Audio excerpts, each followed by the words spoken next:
Yung buntag kaninyo mga kapaglaom. Maayong buntag kung udto mo magkatanaw maayong udto o gabi mayong gabi. Atong tun-an ni mga igala ang ikatulo nato nga series sa atong Bible study, social media, Bible study on the air. Dahil lang sa atong pagutingkay sa kamaturan. Ako ni kumusta na to nga mga sponsor, mga kigsunan, mga sponsor na to. Sila ni Robert Maluya, kauban nila ni Sir Dandoy,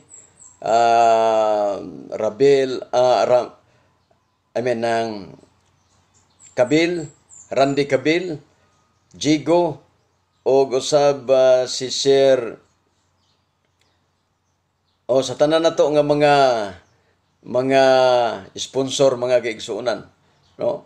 Nga nag-sponsor kanunay dias Cagayan de Oro, mga igsuon. Ato nga mga sponsor din ha. Kumusta kamuntanan diya? O sa 3E Media, mga igsoon, no? Sa 3E Media debaters o 3E Media membership o sa ato nga mga kagrupo, mga kaigsunan sa mga debatidor dias Cagayan de Oro. Karon mga igsoon, atong basahon higala ang unang teksto sa Juan 14:1 ug 3. Atong basahon igsoon aron masabtan ninyo ang mga detalye. Ahon mga kaigsunan, sumala sa Juan 14:1 hangtod 3, kinahanglan dili magkaguol ang inyong kasing-kasing. Sumalig kamo sa Dios ug sumalig usab kamo kanako. Sa balay sa akong amahan ana ay daghang puy-anan. Kung dili pa moingon ba unta ako kaninyo nga mo adto ako aron sa pagandam ug luna alang kaninyo. Og sa miadto na ako ug makaandam na kog luna alang kaninyo, muanhi ako pag-usab ug pagadawaton ko kamo. Ngani ubad kanako aron nya kon diin gani ako atoa usab kamo. Igsoon ang gisulti sa Juan 14:1-3. In my Father's house there are many mansion. Klaro kayo nga daghag puloy-anan ng Ginoo. O di ta mag-uol igsoon og puloy-anan lang kay nagsaad siya nga moadto sa langit, magandam og luna, unya sa diya nga makaandam na siya luna, mga kapaglaom, mubalik siya og pagadawaton taniya. Mo nay kanindot igsoon niya sa iyang pagbalik adunay daghan kaayong mabulahan, no? Daghan kaayong mabulahan, mga igsoon. Nganuman tungod kay ang Ginoo nagsaad siya nga para ang tao, mga igsoon, makabaton siyag paglaom, makabaton siyag kalipay. No, kinining kalibutan na murag minus ang atong kalipay. Mas daghan, mga kapaglaom, ang ato nga kagulanan. Mao na nga kita matag usa ka nato naghandom niya ng langit. Nagsaad siya nga mubalik. No? Apan ang problema lang igsoon kon ingon man sa diya makaadto nako, makaandam nagluna alang kaninyo, mubalik ako pag-usab og pagadawaton ko kamo. Mga kapaglaom, madawat magkatan ini. Sumala sa inyong mga pang-isip-isip diya. Madawat ba ning atong kinaiya, dali ra masuko, o dali ra maglagot, dali ra mabikil, unya dili makabalo mungay pasaylo, masinahunta, unya silingan magkapalit og sakyanan, una-una dita pagpalit sa sakyanan bisag wali ato mangita og paagi kay aron lang makatupong. Mao nay mga unahuna nga kabutonon sa tawo ning kalibutana. Apan aduna day saad ang Ginoo. Sa diya makaadto ko didto, baka nagluna alang kaninyo, mubalik ako pag-usab og pagadawaton ko kamo. Hilabhan sa pagganindot igsoon. Ikaduhang teksto, atong basahon ang Buhat Kapitulo 1, versikulo 9 hantod sa 11. Apan dili pa nato basahon igsoon, ako ni kumusta si Sir Siban, usa sa ato nga mga sponsor, mga kigsunan.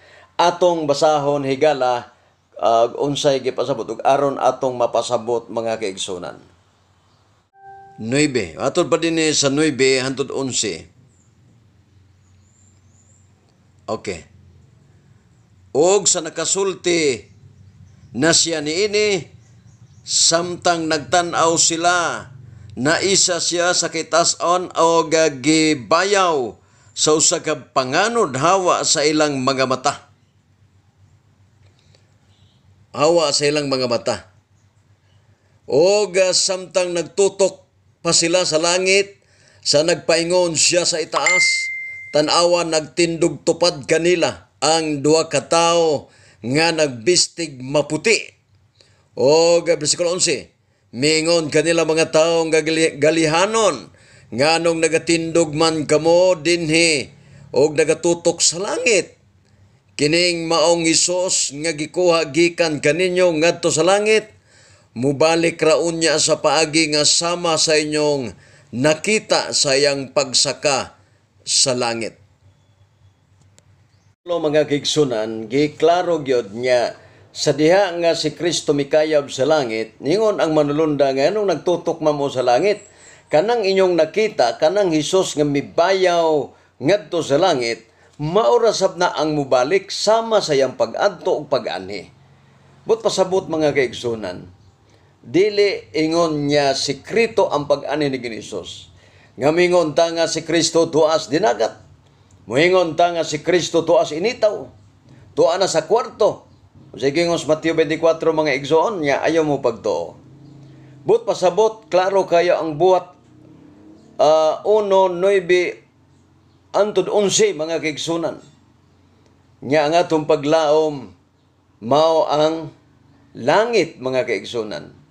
O kanang langit higala mao nay usa nga makahatag nato og kalipay, hingpit nga kalipay.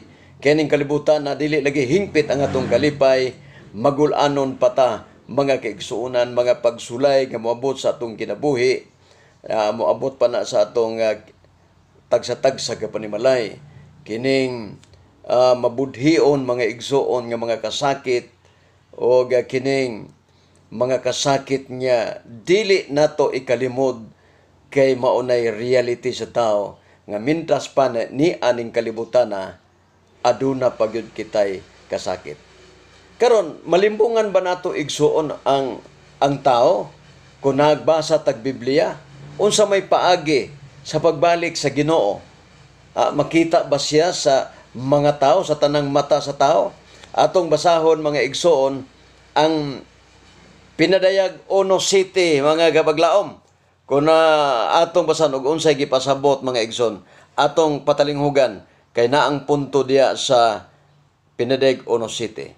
Sumalas pinadayag 1:7, tanawa siya umalabot uban sa mga panganod ug makita siya sa tanang mata, sa tanan nga nagdughang kaniya ug ang tanang kabanayan sa diya sa yuta. Mo nay nakanindot diya nga di ta malimbungan igsuon. Ingon nga tuan na ang Ginoo dito sa kwarto, tuwa sa kamingawan, ningon ng Biblia nga ayaw ka mo pag-adto, ayaw ka mo pagtuo. Kay nga naman, ang giingos Biblia nga ang tanang mata makakita og ang tanang kabanayan sa yuta. Na nagpasabot mga kaigsunan nga dili gyud basta-basta ang pagbalik sa Ginoo, tanang mata gyud makakita. Matud pa nila nga Brad Jerry nga kapag laom ng na may mata ang bagol, na may mata ang pinya, makakita din na kay tanang mata man. Ang tubag, ipaduol ang bagol, tusluko na to ang mata. Kung ang mata mo pilok, makakita. Kay kanang buta o atong tuslukon, mo pilok man na, bisag buta. Kanang pinya, kung tuslukon nimo ang mga mata sa pinya, kung mo pilok na siya, makakita siya. Apan kung dili mo pilok, dili na siya kakita. Itawag na nagmata-mata. Kaya nga naman dili tinuod mata. Kaya ang mata mga kaigsunan, basta buhi, pagtuslok ni mo ana, mupiyong yun na siya mga kaigsunan. Labi nagmadapat sa imong mata. Wana. Karon unsa may gingon sa unang Tesalonica 4:16 atong basahon mga kaigsunan. Tumala sa unang Tesalonica 4:16 atong basahon. Kay ang Ginoo gayod maong manaog unya gikan sa langit inubanan sa singgit pagsugo og sa tawag sa punuan sa mga manlunda og sa tingog sa trumpita sa Dios ug unya ang mga nangamatay diha kang Kristo muuna sa pagpamangon og kita nga mga buhi pang mahabilin pagasakgawon ngadto sa panganod uban kanila sa pagsugat sa Ginoo diha sa kanginan og sa ingon niini kita magapakig-uban na sa Ginoo sa tanang panahon. Teksto mga igsoon nagpahayag yun niya ilabihan sa pagkaklaro, no? Kay matud pas teksto kay ang Ginoo gayud ang manaog gikan sa langit na kundo na may magpakaginoo mga kapaglaom unya tuas kwarto, tuas kalibunan sa kamingawan, tuas sa ubang mga lugar nga wa ato makita kana bakak na gyud na igsoon, no? Kay nga naman ang Ginoo gayud ang manaog unya gikan sa langit, na klaro ha? Gikan sa langit og singgit sa tingog sa trumpita. Unya agatong nangamatay diha kang Kristo pagbanhawon mga kaigsunan. Hang nangamatay diha nga nagkinabuhing matarong banhawon sa Ginoo.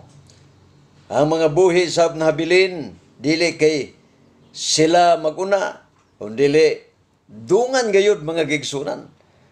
No, katong nabanhaw ug nangamatay nga nabanhaw unya katong nahabilin nga mga buhi sakgawon tos panganod mga igsoon dito na napadulong sa langit mga kaigsunan. Mora na kanindot ya kay may mga paglaom ta. For to me to live is Christ and to die is gain.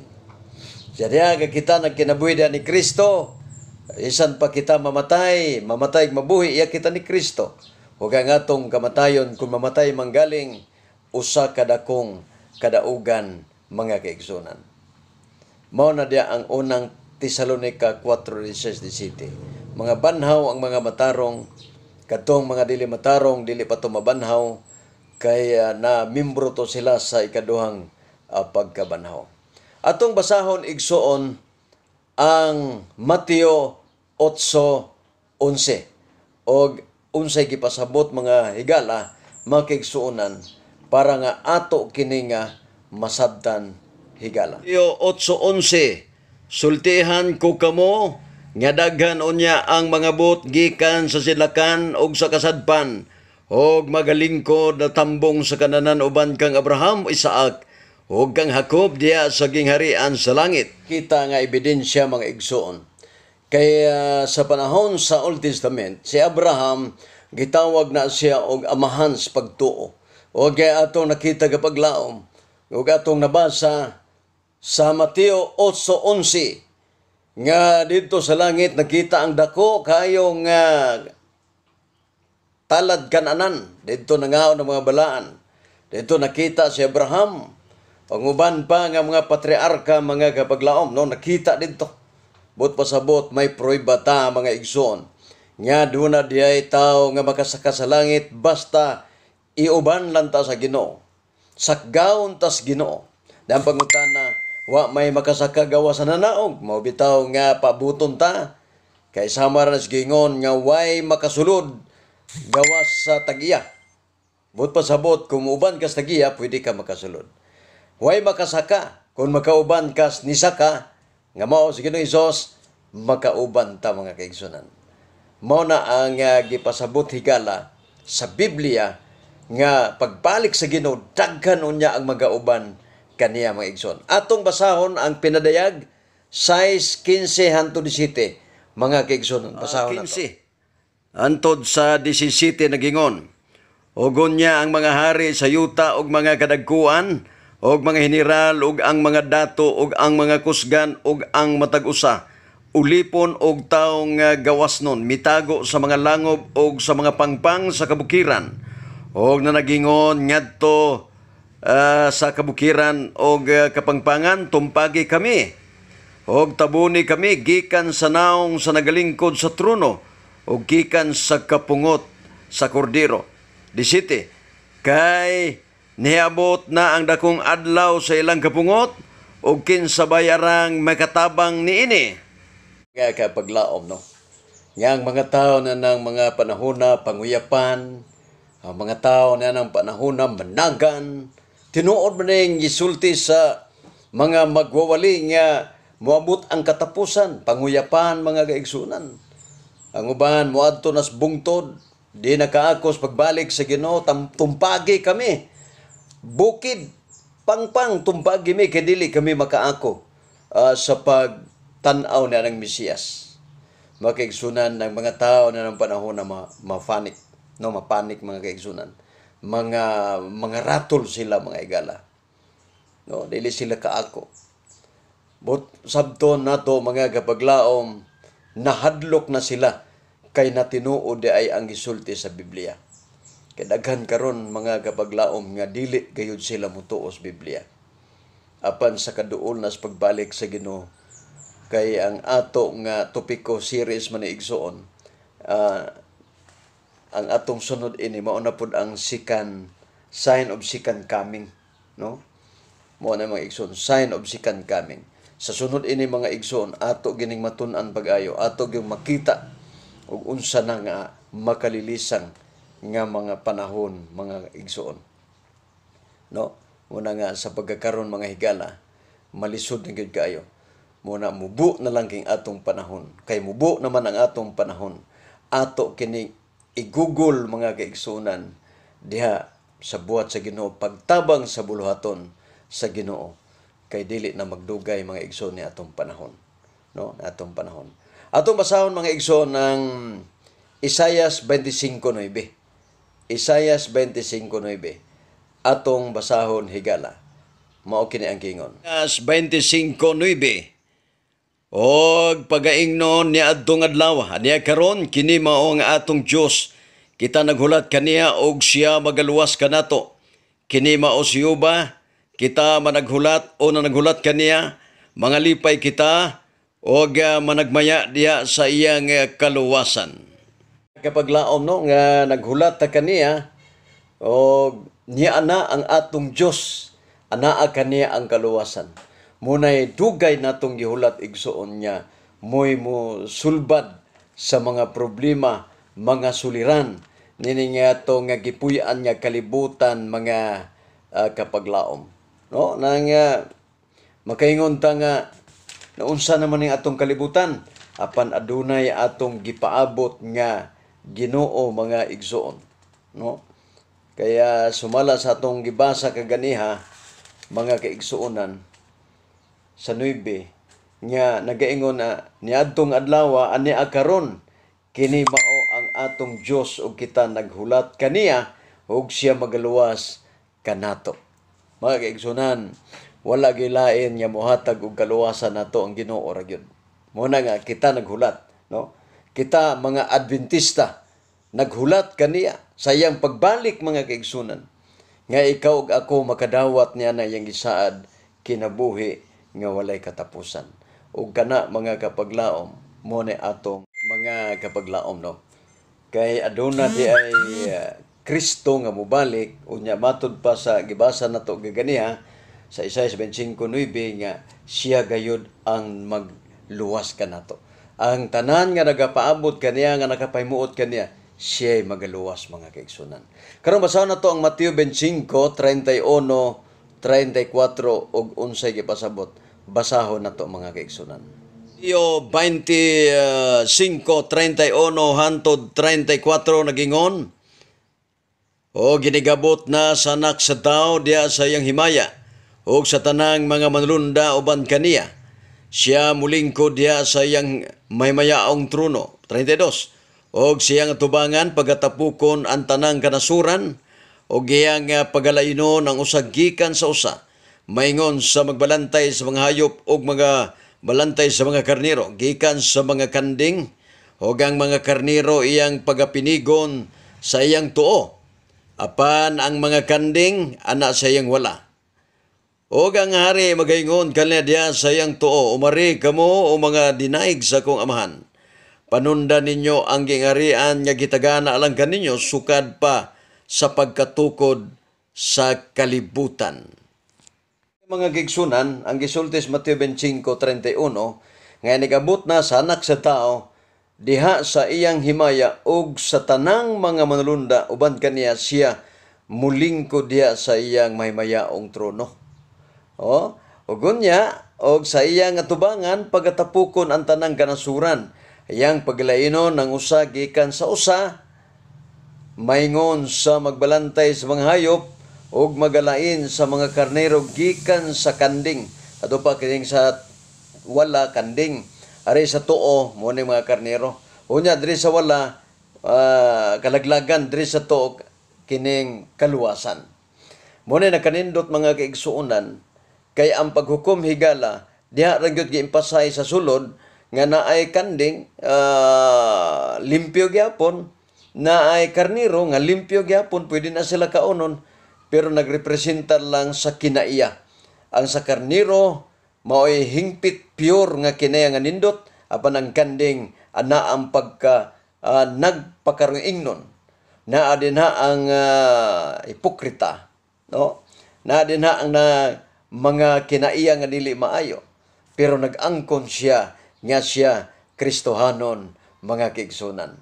Mo nay nagkanindot din na kung magkinabuhi ka diha kang Kristo, nga magkinabuhi ka diha sa Ginoo. Kay sa Ginoo mga kaigsunan, makasiguro gyud ta, no? Doon na gyud tay kasiguruhan diha sa atong Ginoo. Apan kung dili ka mga higala nga mudangop diha kang Kristo, bisag nanuktok na siya, di gyapon ka muduol kaniya, wala tay kaluwasan mga igsoon. Roma 8:1, klaro gyud kay diha nga kung naa ka ni Kristo, wala nay mga ingon nga way kaluwasan mga igsoon. Basta naa kang Kristo, apan kung mubiya ka ni Kristo, kalimtan pug ka ni Kristo, ingon nga anak. Sumala sa Usias 4:6 mga igsoon. Okay, atong basahon ang Mateo 24:36 mga kaigsunan para makuha nato ang mga detalye. Mateo 24:36. 24:36 atong basahon. Apan mahitungod sa adlaw, mahitungod sa maong adlaw og takna, walay usa nga nasayod. Bisan pa ang mga manlunda sa langit, bisan pa ang anak, gawas sa amahan lamang. Igsuna no sa Mateo 24:36 mga higala. Mateo 24:36 pertigyong klaruha. Muna nga di bantay ta igsoon. Apan may tungod sa mong adlaw ug takna, walay usa nga nasayod. Muna nga kung dunay mga tawo nga moingon niya mubalik siya 2024, 2023, ayaw mo pagtuon niya. Anak, yung Biblia nagsulti nga way nasayod. No, kay gusto sa Ginoo nga anytime ta magbag-o mga igsoon.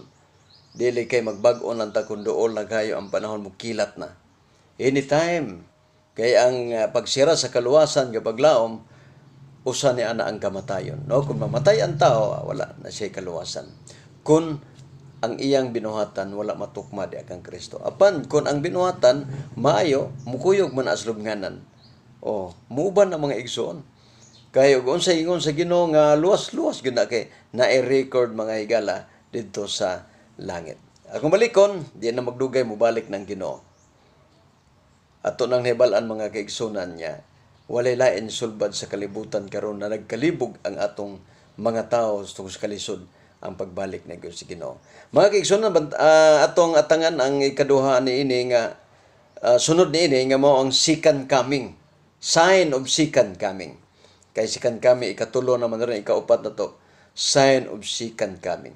Mga timailhan sa pagbalik sa atong Ginoo mga kaigsunan.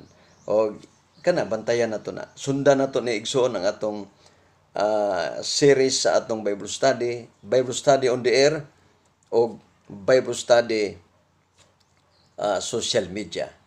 O kumusta ang tagatandag atong mga kaigsunan sa tagatandag, mga higala. Thank you very much. Ang Diyos panalangin kanatong tanan.